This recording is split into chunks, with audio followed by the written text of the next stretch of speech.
أعوذ بالله من الشيطان الرجيم.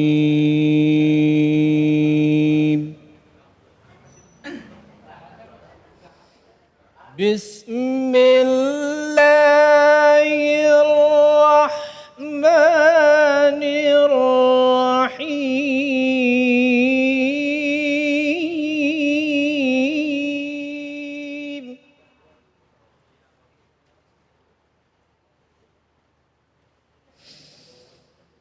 يا بني أقم الصلاة وأمر بالمعروف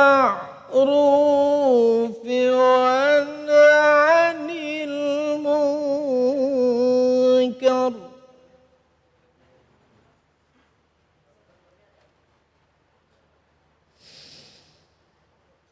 وانهى عن المنكر واصبر على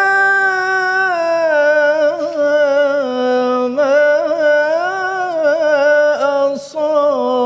أصابك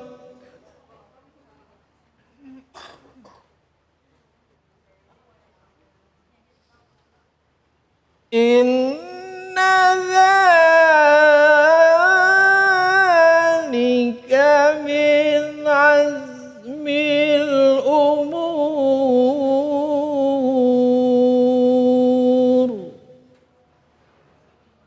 صدق الله العظيم.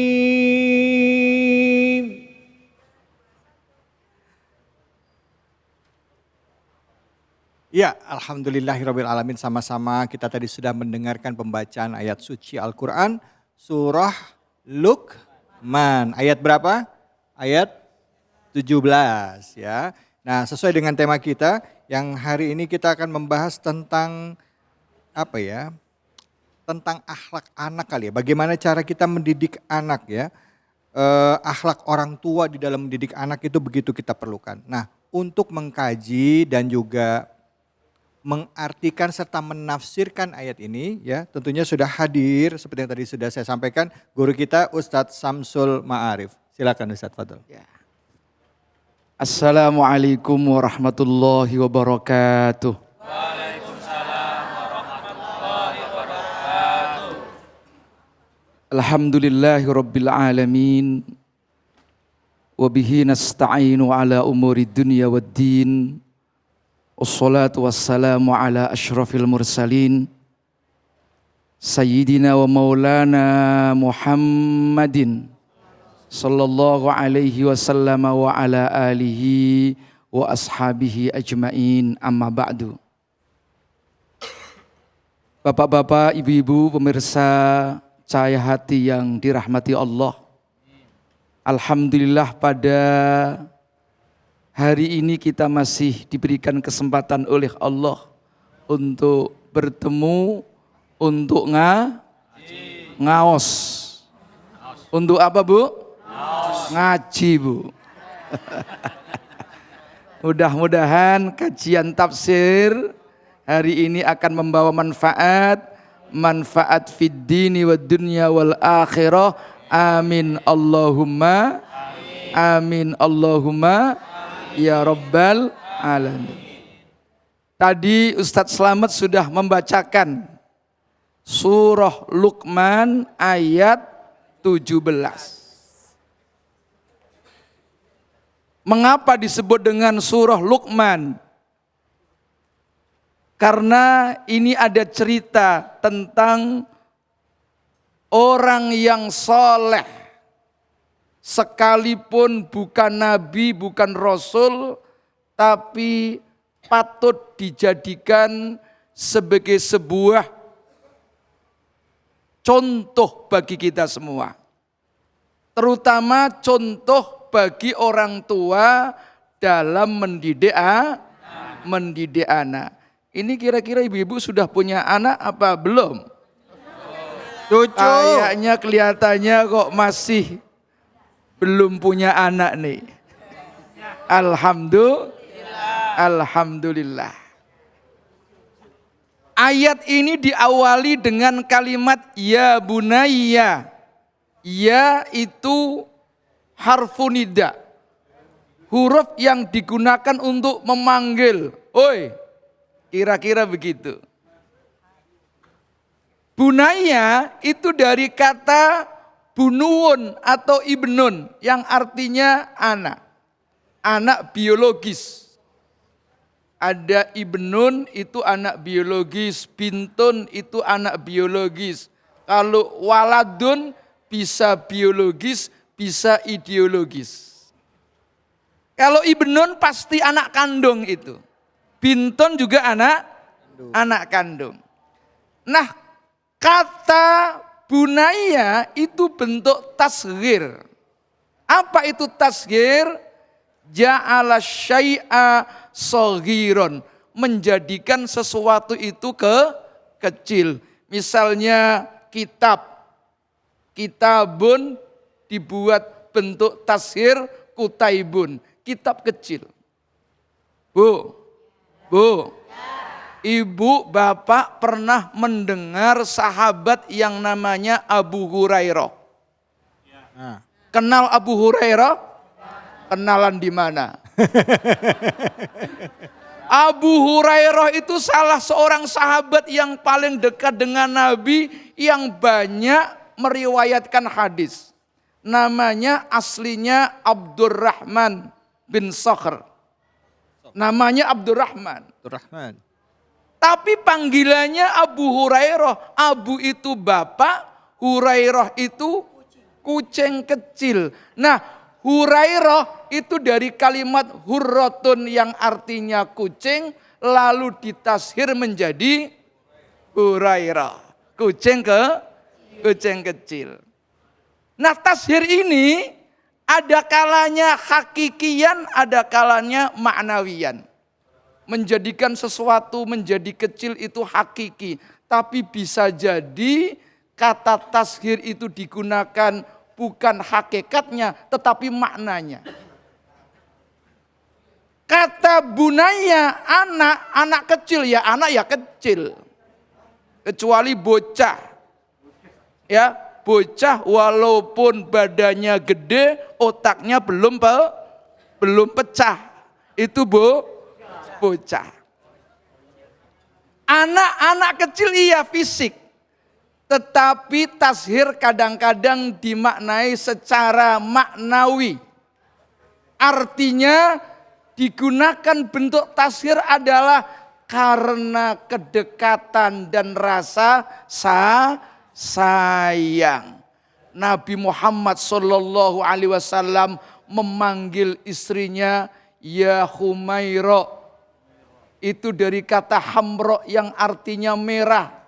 Tapi bukan merah kecil, tapi kemerah-merahan. Wahai istriku yang kemerah-merahan. Kalau di kita ini ibu-ibu, untuk membuat kalimat tashir yang tadinya panjang dipendekkan. Misalnya sayang dipendekkan menjadi ayang. Atau diambil depannya say. Kayak masih muda aja. Nah, ya bunayya itu adalah panggilan karena dekat dan sayang. Ya bunayya aqimis sholah wa'mur bil ma'rufi wanha 'anil munkar. Wahai anakku sayang, pertama, aqimis sholah, tegakkanlah sholat. Lalu yang nomor 2, digandeng dengan perintah supaya melaksanakan amar ma'ruf nahi munkar. Ayat ini bisa kita ambil sebuah pelajaran bagi orang tua. Salah satu yang harus diajarkan oleh orang tua kepada anaknya adalah melatih ibadah amaliyah. Salah satu ibadah diwakili dengan ibadah sholat. Lalu kemudian digandeng dengan perintah amar ma'ruf. nahi mungkar. Artinya apa? Di samping perintah amaliyah, orang tua harus memberikan modal yang nomor 2 adalah ilmu. Karena orang mau amar ma'ruf, nggak punya ilmu, apa yang mau disampaikan? Itu sebabnya disebut al-ma'ruf. Al-ma'ruf itu sesuatu yang baik, yang diketahui. Dari kalimat arafa ya'rifu. Bisa irfanan, bisa urfan, bisa muncul kata irfanan yang artinya pengetahuan, juga bisa muncul kalimat urfan, yaitu kebiasaan dan tradisi.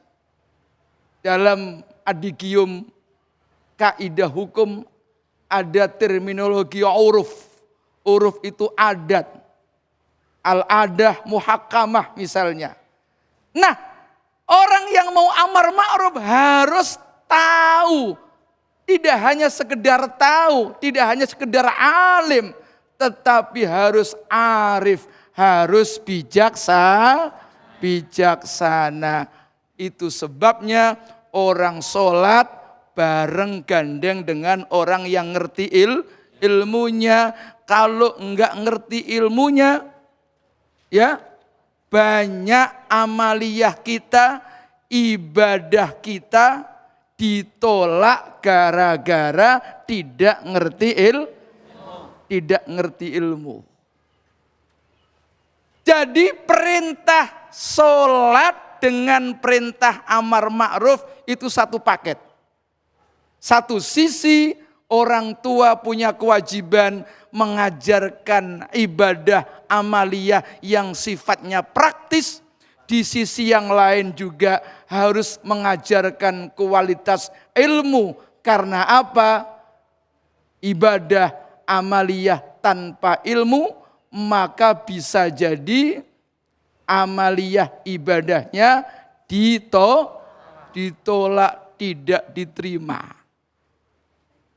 Lalu kemudian para hadirin, bapak-bapak, ibu-ibu yang dimuliakan Allah, ayat ini dilanjutkan dengan kalimat wasbir ala ma asobak. Wasbir, sabaro siro. Bu, pernah dengar kata sabaro?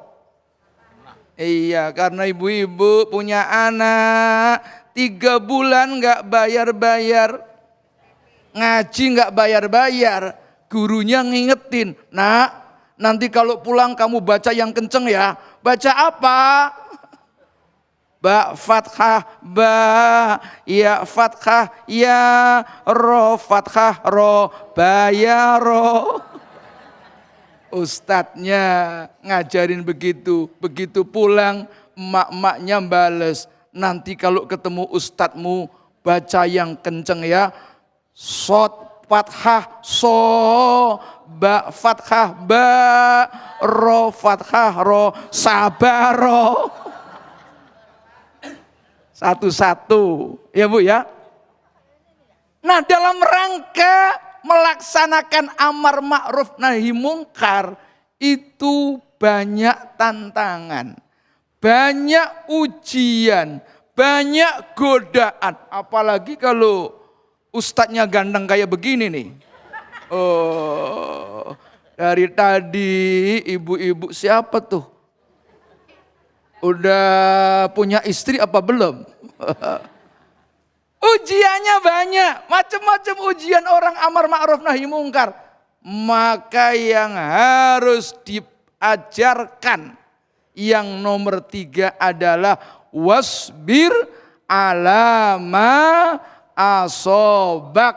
Wasbir, sabarlah alama atas apa saja asobak yang telah menimpa kepadamu. Sabar. Orang ngaji, dakwah, amar ma'ruf nahi mungkar harus butuh sabar. Perintah anaknya supaya ngaji, kadang-kadang butuh waktu, betul nggak Bu? Kalau dulu orang tua nyuruh anaknya ngaji gampang, pakai dehem doang. Masjid, langsung lari ke masjid. Sekarang orang tua, Pak, saya beliin ya. Batuk ya. Orang dulu, orang tua ya Allah gampang. Kenapa gampang? Orang tuanya langsung memberi contoh. Ini sholat jamaah. Kalau sekarang orang tuanya nyuruh anaknya ke masjid. Orang tuanya nonton TV. Ada yang begitu? Mana orangnya, Pak? Jadi yang namanya mendidik anak itu butuh ketekunan, butuh kesabaran. Karena apa? Dakwah atau pendidikan itu sebuah proses. Enggak bisa kita kepingin anak kita harus rajin dalam waktu 1 minggu. Enggak bisa tuh. Pokoknya harus bisa dalam waktu 5 hari. Belum tentu. Oleh karena itu para hadirin, bapak-bapak, ibu-ibu semua, wasbir. Sabar, proses panjang. Kadang-kadang 1 tahun baru anak kita ini faham. 2 tahun baru mau ngaji, mau sholat, mau jamaah. Kalau anaknya belum mau, kita doakan, enggak boleh ada paksaan. Apalagi sampai menyakitkan hati. Nah, inilah pentingnya kita ngaji berdasarkan ilmu tafsir yang kita pahami dari ayat Al-Quran. Mudah-mudahan anak kita semua menjadi anak yang soleh, solehah, sesuai dengan ajaran prinsip yang ada di dalam surah Luqman. Demikianlah para hadirin, kurang lebihnya mohon maaf. Ya Bu ya, maafin kagak? Insya Allah. Wallahul muwaffiq ila aqwamit thoriq. Wassalamualaikum warahmatullahi wabarakatuh. Waalaikumsalam warahmatullahi wabarakatuh. Alhamdulillah, terima kasih banyak Ustaz Samsul Ma'arif yang tadi sudah mengkaji ya surah Luqman ayat 17. Diingatkan dalam mendidik anak itu ya, itu pertama-tama disuruh anak kita untuk sholat yang diikuti dengan amar ma'ruf, dan juga kita diajarkan juga untuk bersabar. Harus sabar. Sabar tuh jangan yang gini, sabar. Insya Allah kita akan lanjut lagi ngajinya. Terima kasih banyak guru, terima kasih banyak Ustadz atas ilmunya, terima kasih. Nah, kita dengerin lagi yuk, nanti Ustadz Slamet ngaji lagi, baca Quran lagi. Surah yang akan dibaca setelah ini adalah surah Ali Imran ayat 36, dan nanti kita akan ngaji lagi dengan guru kita yang hadir yaitu Gus Rifan. Tentunya hanya di sini di Cahaya Hati Indonesia.